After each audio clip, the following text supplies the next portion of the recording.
బట్టి show cause notice అదే suspension order. ఇది కాంగ్రెస్ పార్టీ మాకు ఇచ్చినటువంటి సస్పెన్షన్ ఆర్డర్. ఇది ఎక్కడ మిస్ కాకూడదని ఫ్రేమ్ కట్టించడం మళ్ళా నలగకూడదనే ఉద్దేశంతో. సో దీంతో ఈ ఫ్రేమ్ తోటే దీంతోటే బీసీలకు రాజ్యాధికారం ఎట్లా రావాలో చూపిస్తాం దీంతో. సో ఈ సస్పెన్షన్ ఆర్డర్ మాకు అందింది. ఇది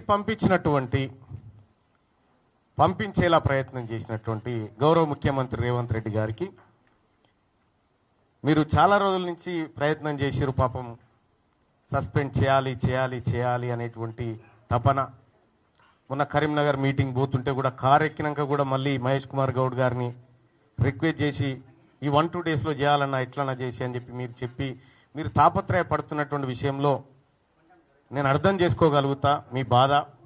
ఎందుకంటే మీ దగ్గర ఉండేటువంటి వ్యక్తులు సహజంగానే బానిసలుగా ఉండాలని మీ ఉద్దేశం కావచ్చు, అది సహజంగానే మీరు కోరుకుంటారు. కానీ తీన్మార్ మల్లన్న విషయంలో కోరుకోవడమే మీరు చేసిన పొరపాటు. ఇక్కడ సస్పెన్షన్ అనేది తీన్మార్ మల్లన్న కాంగ్రెస్ పార్టీకి సంబంధించినటువంటి దానిపైన నాకు ఏ ఇబ్బంది లేదు. అది నా వ్యక్తిగతమైనటువంటి అంశం.